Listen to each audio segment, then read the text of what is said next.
One of the most common questions I get from homeowners that I work with is, what are some of the home improvement projects that they can do to get the best return on investment? Of course, as a homeowner, I understand, and if you own a home, you understand too, there's an endless list of things to do to improve your home, but I'm going to narrow it down to the top 3 things that will give you the best ROI. And a lot of these things you can do yourself, or you can do pretty inexpensively if you hire help. So the first thing, number 3, is landscaping.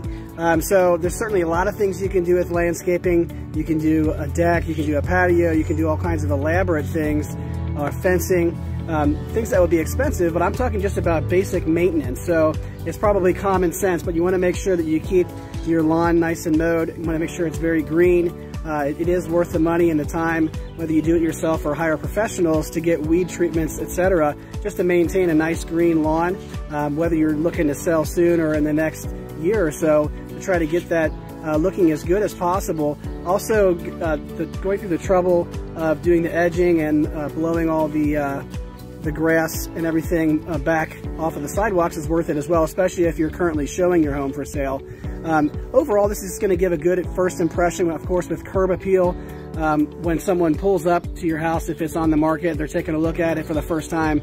First impression they get if you have neat landscaping is that you're probably a really meticulous homeowner that takes great care of their home. That's something they're going to, an attitude they're going to have when they're walking through your house, and they're going to be in a good mindset just off the very beginning from a first impression standpoint.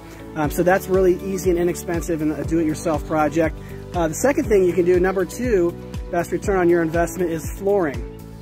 So the best thing you can do is, if you already have hardwood that's in good shape, or you can refinish it, if you can get it to one flooring type throughout your entire house, or just at least throughout the first floor, except for the bedrooms, you can do hardwood all the way through. So that's the number 1 choice of most buyers. You don't have to have that, of course. You can go with luxury vinyl plank or luxury vinyl tile. Those are very popular. Of course, you can also mix in some carpet in there as well, especially in the bedrooms or in the family room if you have a fireplace.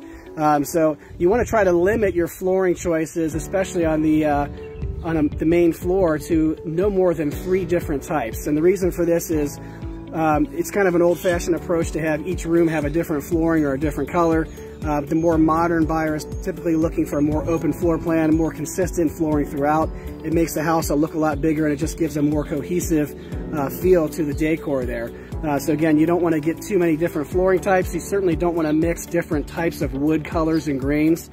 So if you do have hardwood in some places and you want to add carpet, or you have a spot that you want to replace old tile in, you want to go with something like a stone look, if you can, like in the kitchen or something like that, or the entry, if you don't want to do carpet and you don't have the hardwood to match. The number 1 thing you can do, it's the easiest thing ever, and it's also the most commonly poorly done project that I see as we're looking through houses, because of course everybody thinks they can do it and not everybody's very skilled at it, but that's painting. So obviously we know that bold colors are a turn off to some buyers. We want to go with some sort of neutral tone. Generally speaking, gray and white is very in. The grays and blues are very trendy right now. You don't have to go with those colors. It's not a deal breaker right now because the market is really hot and there's not a lot to choose from for buyers when they're looking for a home. So they're not going to choose their house based on the wall color. However, because paint is pretty cheap and you can do it yourself, it just takes a little bit of time, or you can even hire professional help at a reasonable price. It's something that, it's one less thing that a buyer has to worry about doing. It's just going to make the process for them a lot easier. So it's going to get you more offers, which is ultimately going to cause them to bid against each other and get you a higher price. So as you're thinking about these 3 things, landscaping, flooring, and painting, these are again things you can do yourself to get the best return on your investment, whether you're trying to sell your home right now or really soon or in the next year or so. They're also just things that you can enjoy in your home. Some of the things you want to try to avoid doing if you're just doing them to sell is to upgrade a bunch of things like appliances and countertops and windows and HVAC and electrical and plumbing and things like that. Obviously fix the things that are broken, but those 3 things stick with: landscaping, flooring, and painting for the basic things that you do to turn your house around to give it a fresh look so you can get it ready to sell.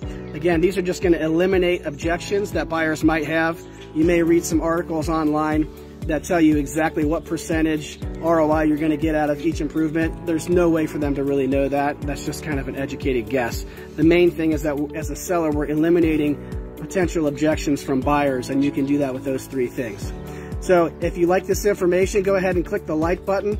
Feel free to comment with any other topics you'd like for me to cover in the future that I haven't covered. And don't forget, if you like this information in the future, go ahead and follow my Facebook business page and turn on notifications so you don't miss anything. And also, if you are thinking about selling your home and you obviously want to sell for absolute top dollar and take advantage of the hot market right now, what you may not know is that there's an approach that most agents and most homeowners, if they're doing for sale by owner, take that's not as effective as the approach that I take, which is a target marketing approach, where we actually proactively target the most opportune buyers for your home based on the features of your home and which type of buyers the features of your home actually match perfectly. Therefore, you're marketing to the people that are most willing to pay you the most money for your house. So naturally, you're going to get absolute top dollar for your home. Go ahead and click the link. I just produced a brand new video on that. It's an educational video that goes through a whole process of how we do that, how we get more money for your home, and we can guarantee that we're going to get top dollar for it just because of the proactive approach we take on target marketing for the most opportune buyers for your home. So go ahead and click on that link. It's patrickgrosser.com/sell. And thanks for watching, and I will see you next time.